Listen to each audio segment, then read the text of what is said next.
A game that you were at earlier on this week, Andy, PSG in the Champions League against Bayern. What did you make of it? Well, I thought Bayern were very good. We certainly for the first hour.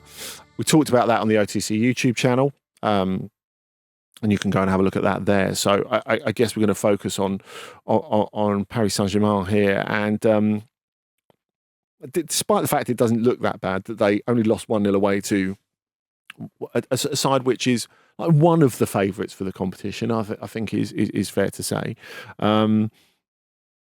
It was another quite deflating scenario, I thought, for PSG, not just because of their position. Now, we talked about Real Madrid sort of being on the bubble. Well, PSG are below that. They're out of the 24 at the moment, 4 points from the first 5 games, which is nowhere near acceptable. So it's not just about this game, but before we talk about their global situation, I do think we should talk about the fact that in this game, I don't know, I never felt like they were going to get out of it what they needed. And they did need something out of this. Now, there's a bit of jeopardy to it, of course, because Bayern lost 2 out of the first 4 as well, only had 6 points, which is not what they were hoping for either. So Bayern had to have a go. But PSG, I think, needed to have a smarter plan into this game. It never felt like they had the wherewithal to actually go and get a result out of this game. It was all very slim pickings, I felt. I thought they were just chasing from the first minute. They seemed to be just running around after, but like when you see a sheepdog running after a ball and it's just going wild and there's no real tack to it, there's no real pattern to it. It's just going crazy chasing the ball because it sees something moving. I genuinely watched them and I thought it's like that. They're all just, everybody, and even some of the, the calmer players, the slight Yvetinias, they all just looked a little bit caught up in it all, and they were just running to the ball and chasing the ball rather than actually playing that smarter, more savvy game that Andy's just touched on. Do you think that's lack of a centre forward? I think it is, yeah. I think I was going to bring up. I was going to bring up a lack of attackers. Absolutely, I think that is definitely an issue. I think there's an issue with the goalkeeper as well, and I think there's other issues round about. But the game started. That's the beautiful thing about this show. We have time. So the game started at a really rapid pace, and I was watching. And I was thinking this isn't going to play well into PSG's hands at all, and it didn't. And I think it was. Bayern had 2 or 3 chances. I think it was Sané had 2 or 3 chances. I think, and it could have been 3 or 4-0 at half time. Those were easier saves for Safanov than they should have been. Yeah, I think absolutely, and and they should have had the game sorted then. And then you worry for PSG from that sense because again, you wonder about their mental strength at the moment as well. They'd never been a team where you go, oh, they're a strong, mentally strong side. They can pull through these certain situations. No, but they should be contenders, shouldn't they? They should be. When why? Andy talks... I don't know why. I don't think they're a contender. Yeah, that's a good point. It's a good point. Are we talking about budget and recent history and all that sort of stuff? They've got enormous resources. And the players that they've got available to them, etc. They should be a strong contender, shouldn't they, in the way that Bayern Munich are? Sure, and I guess if I was flipping that back to you, I would say it's part of the reason you think that because Luis Enrique is the coach. Because there's a former Champions League winning coach there, someone who may not be Guardiola, but he's one of the better coaches in the world. They brought him in with a blueprint in mind. They didn't bring him in to win Liga, did they? They brought him because he's a guy who'd won the Champions League before. But I think, David, when you look at his record now, 6 wins out of 17 in the Champions League, which is nowhere near reasonable for, as Dotton says, the sort of resource they have. Now, I realise they've moved on from this sort of star-led model. In some ways, you could argue what they have in their squad should be better suited to winning the Champions League because even if they don't have Mbappé anymore and they don't have Neymar and Messi, and as we've discussed a million times, they were never going to win the Champions League with that front three because they just don't do enough off the ball. Going back to what we were talking about with Mbappé beforehand, he's got more of a team, more of a squad that he wants. These are guys who are mobile, they're all capable on the ball, they're capable of transitioning quickly, and yet this is what you end up with. How much responsibility does Luis Enrique have to bear for this?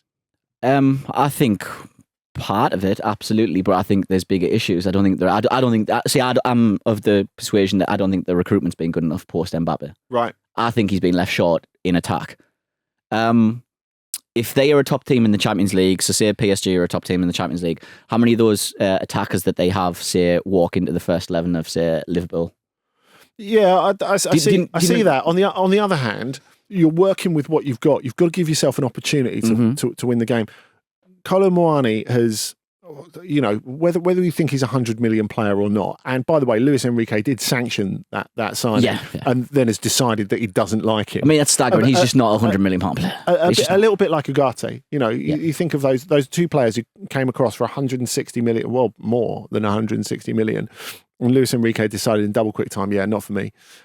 I think the fact that they have Kolo Muani on the bench. Gonzalo Ramos is slightly different, of course, because he's come back from an injury, so they couldn't really give him more than 20 minutes. And because of Ousmane Dembele's daftness, they're left in a position where it's very hard for them to compete in the game. And I think you have to look at the senior players not really standing up in this game as daftness, as well. As in getting sent off. Yes, properly daftness. I know people said it was a harsh red card, but I mean, the minute you get booked for arguing with the referee, don't give him the reason.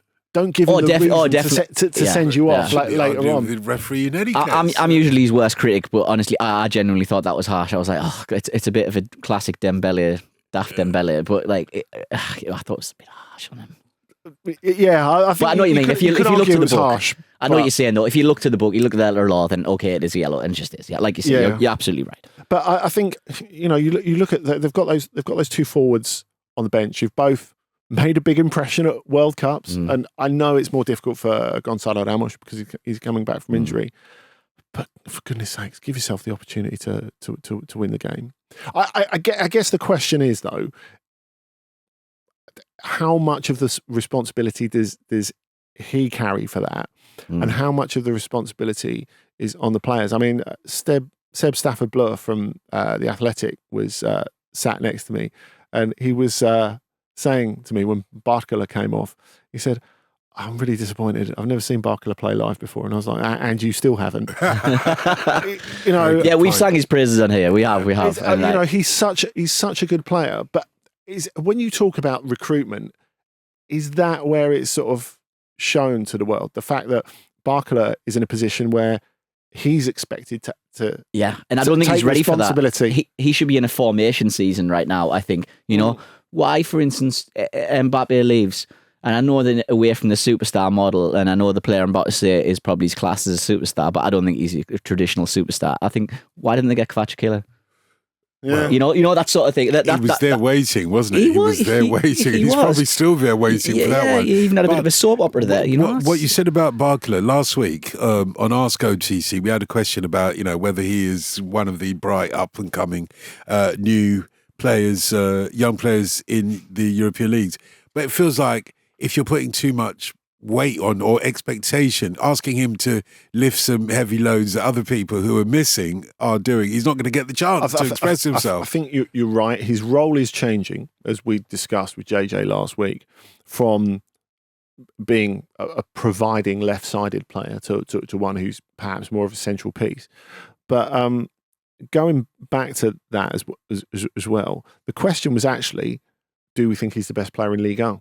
I think that really is PSG's problem in a nutshell, isn't it? He could be the best player in Ligue. Does that mean he's an impactful player in the Champions League? Because you're talking about a league that's in a difficult position, we know, financially at the moment. But it seems like the gap between what PSG are capable of doing in Liga and what they're capable of doing in the Champions League, it's never been bigger in the QSI era. That's the issue, really, isn't it? Isn't the other point, though, as well, in saying that, or asking, is Barcola the best player in Ligue 1, and saying, is he the best player in PSG, really, is what you're talking about, isn't it? Yeah, I think so. And I think if you could argue if he's allowed to be, that shows that stuff has gone really wrong elsewhere. There should be other players who are standing up. As David says, the goalkeeping issue is a problem.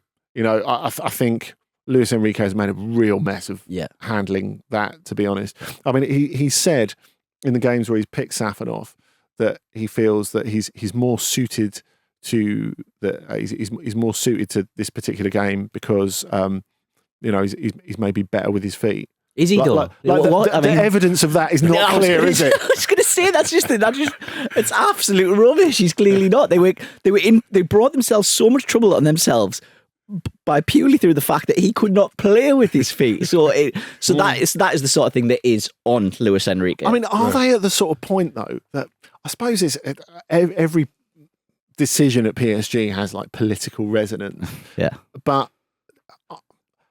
I mean, really, Arnaud Tenas is the best pick for them as goalkeeper. He's third choice. Yeah. And there would be such a clang if you've like leaving out Donnarumma and leaving out a guy that you spent 20 million getting out of the Russian Premier League for.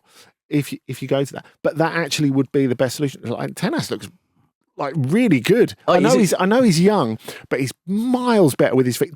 Neither of those goalkeepers will ever be as good with their feet as he is, and that is a massive block to actually PSG being successful at this level, isn't it? I just never understand changing your goalkeeper for certain situations as well. If you've got two goalkeepers and you're rotating them throughout the season, if you've got a style of play and the way that you play, first and foremost, then you should have one goalkeeper that is completely conducive with that style. Yeah. So I don't understand this chopping and changing. We're buying really going to be a completely different opponent compared to say Rennes or a Marseille.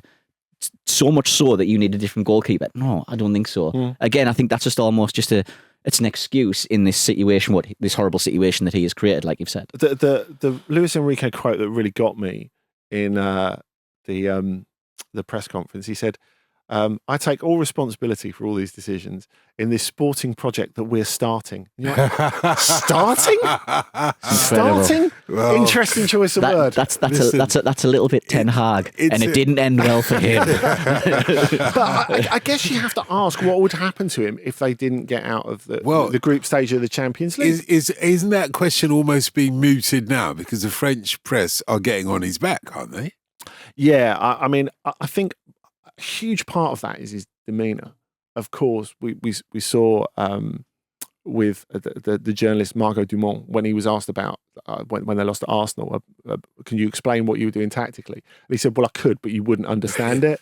Right. And fortunately, he could have dropped himself into a real hole there. And she was good enough to point out that I don't think he was being sexist. He's just rude to everyone. Oh yeah, he just hates journalists. Yeah. And he is. And L'Equipe's chief sports writer, straight after this game in his match report of the game at Bayern, said a coach whose arrogance is not matched by his record on the field at PSG or in the Champions League.